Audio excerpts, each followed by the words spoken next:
Hey, how you doing today, Nick? Hello, Anthony. Good to see you. Oh, and hello, everyone else. Welcome to the Strawman Winner Circle podcast. However, this is not a serialized episode. This is a very special World's Strongest Man prediction Ooh, super with my fun. beautiful co-host Nicholas Canby. Of course, I'm Anthony Furman with a new bandana and long hair look. So, I mean, let's why waste time? It's an exciting week. World's Strongest Man is out in Sacramento, California. A lot of our friends are there competing, so it's actually very exciting for us. My first prediction is going to be very hot. Hey, before we get into the predictions, Anthony, I have a fun fact. Ooh.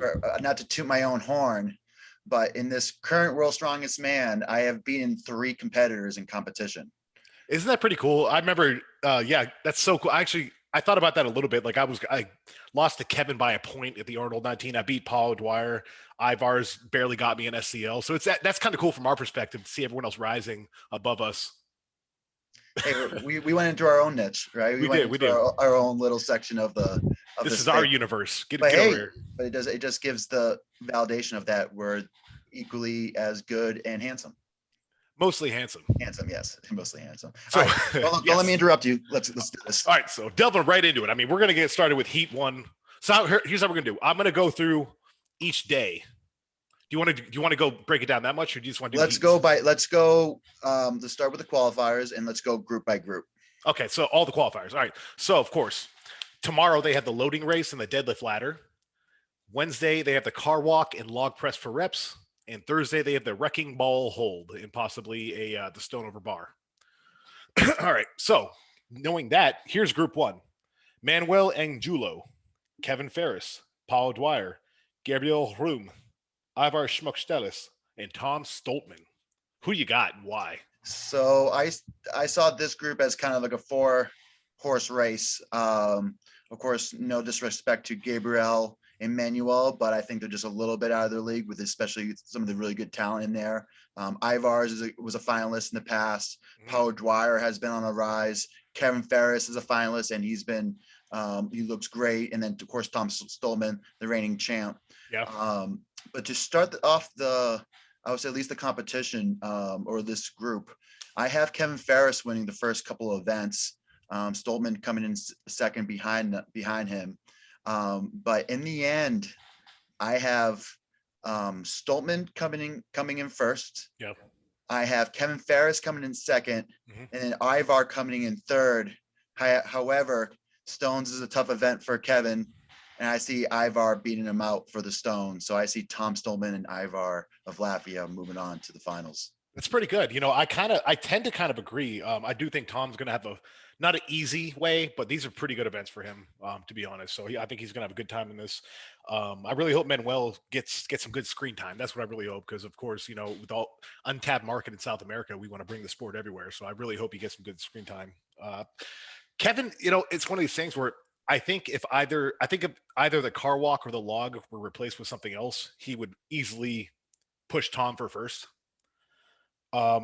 But I do see him beating Ivar's in the stone off. That's what I have. I have Kevin redeeming himself because I know he's worked very hard on the stones. Now Ivar's is beast at stones, but that's the thing. I feel like Kevin. I have, like, for instance, I did like a kind of 4-point system. I have Kevin beating him by like 5 points in that system, which is going to be more when you total the 6 competitors. However, just because that stone is weighted so much, whoever wins that goes to the finals. Unfortunately, the good news is if you're in second, you don't have to beat the other guy. You have to match him. Okay. So you do get the benefit of not doing. You get to do one less rep. So that is an advantage for the second place. So I think if Kevin has that, I think he can hold him off. All right. So I'm rooting for Kevin, of course, our American, but I know Ivar's a great stone loader. So he's a great strong man. He's a hell of a dude. So yeah, that's group 1 right there. All right. Group 2: Mark Felix, Mitchell Hooper, Konstantin Janasha, Gabriel Pena, Brian Shaw, and Bobby Thompson. Everyone's calling this the heat of death. This is probably one of the one I had to map out all 6 points, because I have probably Brian Shaw, Bobby, John Ashia, and Gabe are probably the kind of like the top 4. I also see Mark Felix winning the grip event, and I also see Mitchell Hooper winning the yoke event. There's a fun fact that Mitchell ran with a ridiculous amount of weight, something around like 1,000 pounds, like under 8 seconds. He's a wild card. Yeah, so he's such a wild card. Also has a great deadlift, but I just think that his experience in strongman competitions is just gonna get outplayed here. He's going against guys that are just machines in terms of competing all the time and seeing so many different situations. So in this particular heat, I actually have Jarnashia going, winning most of the events and taking second in the other one. So I have Jarnashia winning the group outright. And then I have Shaw versus Bobby Thompson in the stone off. And I'm going to go, yeah, I have Bobby Thompson beating him by a point, but I'm going to give it to Brian Shaw because Brian just always peaks for World's Strongest Man. This means so much for him. And Yeah. I think this is Shaw's first contest of the year. This is Bobby's maybe third.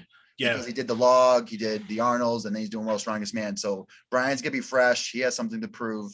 So I have Brian and Jarnashia moving on.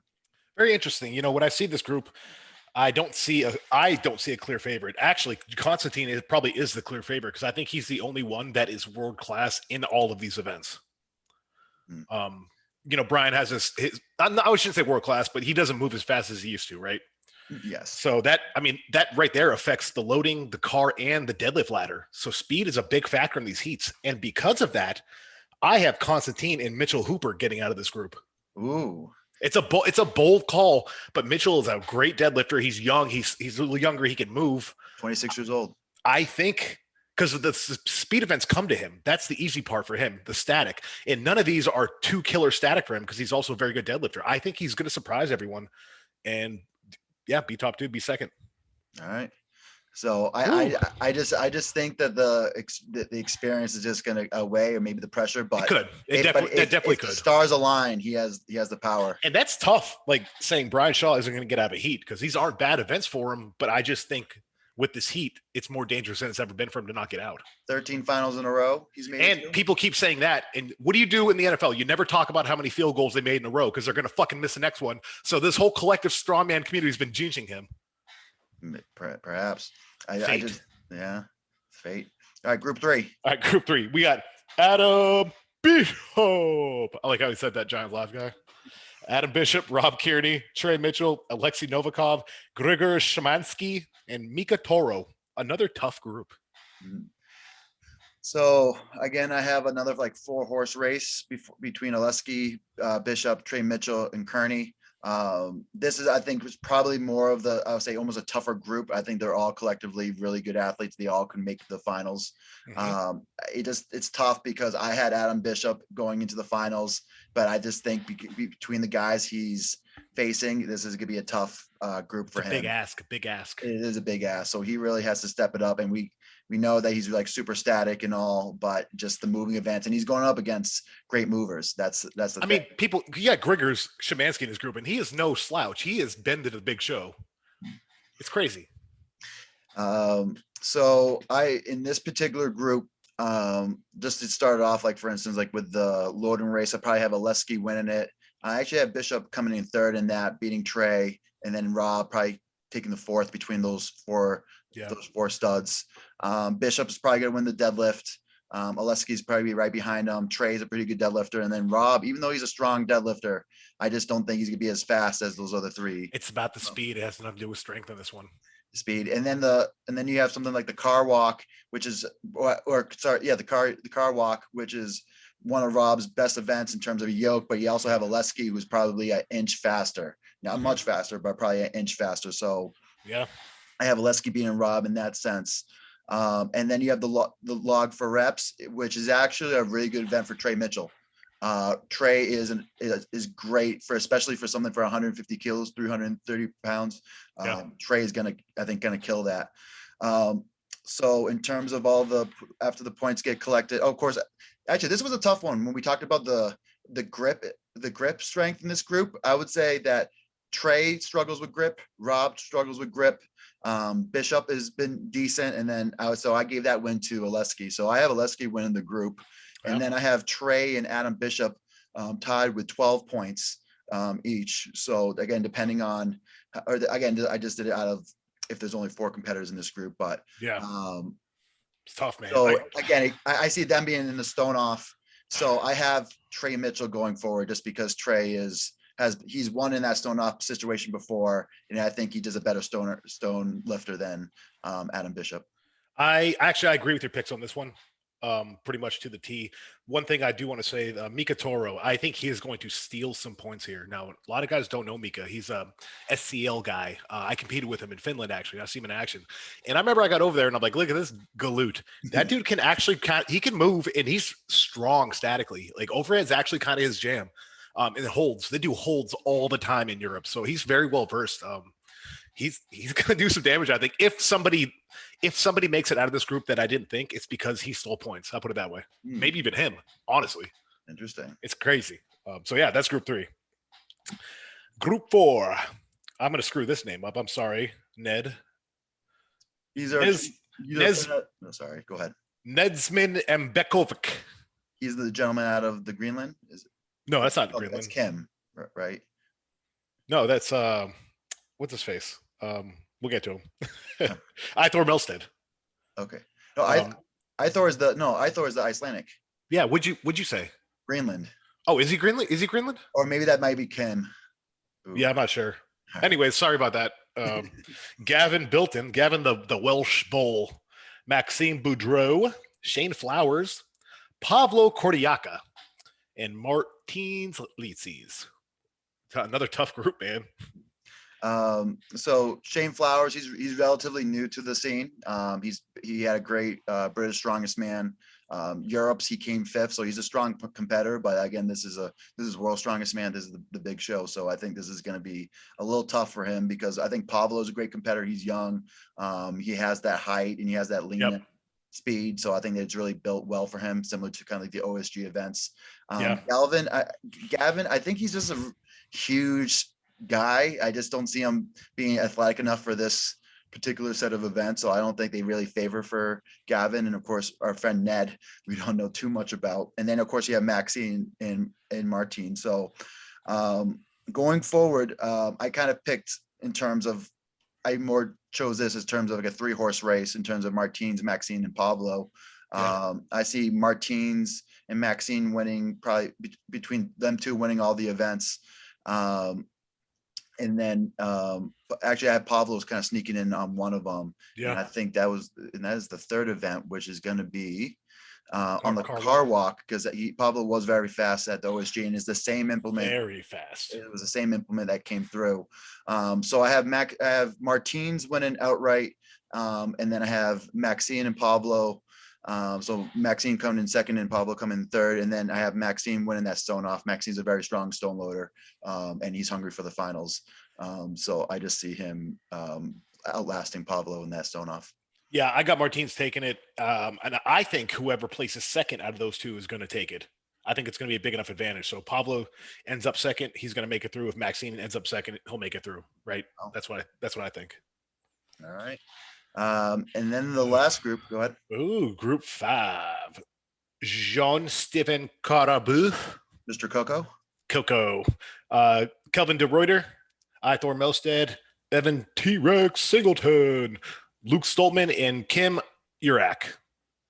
That's the Greenland, I think. That's our Greenland friend. Yeah. So this was probably the easiest one to pick out. I didn't really even do like analysis. I think I have Singleton winning the group and Luke winning the stone off. I know Ithor is going to give them a run for money. I don't think these are great events for Kelvin. Yeah. And then Coco, he's going to do great on the press, great on the deadlift, but I just think he's just going to be not going to be able to be as fast as against someone like Singleton. I mean, yeah, even if he sinks into the stone load, he's a little smaller in stature than some of these guys, so he's going to have a harder time lifting those stones for as long as Luke Stoltman. And then, and of course, I think Kim again. Greenland's kind of he did come to the Magnuson Open Classic. So that was I think the first time people really saw him. But I think this is just a little out of his league. So that's why I have Luke Stoltman and Evan making out of the group. Yep, I agree with that. I think those are the two. So you got your group winners, right? So tell us the final events. Final World's Strongest Man this weekend, Saturday and Sunday. Sunday. Sorry, I lost my train of thought as I was looking for this. Finals events. Here we go. You got the NAC Giants medley, and that's the NAC, the brand of the whatchamacallit toolbox. deadlift for reps, the Flintstone barbell, bus pull, power stairs, and Atlas stone. What do you think, Nick? Oh, I went through this. So it was really tough because I went from points. So I started with, I gave the winner 10 points, the second place 9. So I went all the way down with all 10 guys. Yeah, So yeah. with of course Tom and Ivar, Brian Shaw, Jen Asha, Lesky, Trey, Martins, Maxine, Luke, and Evan. So I'm gonna just I think I can do it justice. I almost feel like I didn't do all these guys justice because all these guys are so good. It was really hard to really pinpoint, but a lot of times, for instance, if we did this after the prelim show, we generally will see like who's feeling the best, who's a little beat up, and Yeah. all that. So like in terms of like winning the first event, I think Oleski is going to win the loading event. I think just something for speed, something loading. I think that's something in his kind of his wheelhouse. Yeah, as long as Kevin doesn't get in, I think he wins it. Then for instance, something like a deadlift for reps, I think that has Martine's name all over that. Now the Flintstone barbell was an interesting one just because, for instance, like Pavlo, Power Dwyer, Adam Bishop were 3 guys that hit like in training 220 kilos behind their back, Oof. which is a huge number. Even Mitchell Hooper did 475 in the front rack. So those are all 4 guys that are not in the finals, but would have been really pushed this event. So out of the guys that have trained in it, actually looked good on it. I think I would probably give it to Martins. Maxine is someone is a good presser, but I didn't really see any good training from him. I saw one press out of him. It was kind of like a power jerk, but it probably didn't behind the back, didn't really fit into kind of, I would say kind of within his groove, within his regular pressing mechanics. So I gave Martins the win on that one. And then when we talk about the 4th event, the bus pull, I'm going to go with someone like Tom Stoltman. I think just the size, leverage, drive, I think he's going to be really good there. I also, of course, have him win in the last event. And then I also have the power stairs. Like that was a tough one, but I'm going to go with athleticism. So I went with Oleski there. So unfortunately, after all my points, my finals was kind of boring. So I have Martins winning. I have Todd Stolman coming in second. I have Alessi coming in third. I have Evan coming in fourth. And the only reason why I have Evan coming in fourth is that I think I haven't seen too much pressing out of Evan. I know he hurt his shoulder prior to training. So I just think that if his shoulder was better and he got more points on that press, he would really push Oleski for third. But unfortunately, I just haven't seen enough from him. But I think after the first day, we'll get a good sense if his shoulder's beat up or not. And then I have Trey 5th, and then I have like Brian Shaw and Jarnasha tied for 6th. Yeah, very interesting. I mean, that seems like a safe bet. The way you it's a little bad. It's because it's tough to just see how they show up, right? And so like a lot of these guys never really competed against each other in these certain events, especially power stairs. I had power stairs and Flintstone barbell. I don't have anything to compare these guys to. So you're going off like the typical press event, but we were just saying before, guys that are normally good pressers like Maxime on a log was struggling on this in training. So it was really tough to decide. You're right. Yeah, I think so. I got mine's way different. Not way different, but a little bit. So I got Martins winning. I got Evan coming in second, and I have Alexi coming in third. I have Janasha right at his heels, but I think Janasha is going to lose enough points in the Flintstone overhead. I still think we're going to get closer to 500 from some of these guys. Wow. Yeah, absolutely. I definitely think if they're doing like 460 in training, they got some more in the tank. Yeah, I bet they were hiding their best lifts too. Yeah, so I expect to see some crazy numbers, and I don't think Janash can do that because I don't think he can do behind the neck. So you don't think you can prop it up on his giant traps? Yeah, I feel like that'd present a problem. So Tom Stolman, you see him. You don't see him being top 4. It's hard, man. Like these are good events for Tom, but they're good events for so many people. So it's tough. And I know one thing you know about Tom is, if he does have a hiccup, sometimes he can't recover mentally. So that's one thing he's been working on. And it's, again, a wild card that you just don't know until day of how he's going to react. So it's tough to bet on Tom. So it's gonna be interesting. But the one thing that I was down on Ivar and Luke Stoltman, but like Luke Stoltman, this is his third contest coming in. He had fourth. I think it's fourth. He done the British. He did of course, Britain's Strongest Man. He did the Arnold. He did Europe's Strongest Man. So this is his fourth competition. So I think I think he's great for, of course, those one-day shows. But I think this is going to be just too beat up and just not specific enough for. Man, you can call this a multi-day show if you want. They only do 2 events a day. Yeah, that's true. But that'll be interesting. But yeah, those are our guesses. Those are our picks. Yeah. And we'll try to follow up in one of these other episodes to see if we were right or wrong. Or if I get my podium right, Campy's going to buy me a championship belt, like a fantasy football league, and I'll do the same for him if he gets podiums right. About first beer or a drink? No, it's like it could be a belt we trade every year, back and forth. Whoever has the better picks. So, all right, we have it on recording. So yeah, you heard it here. Yeah, it'll be fun. So make sure to follow and subscribe and like and comment on the podcast. There's a link. There's stuff down here. Don't forget that we're also on Spotify and Apple Podcast. Don't forget to share it with your friends and family. And till next time, tell them. Stay classy, San Diego.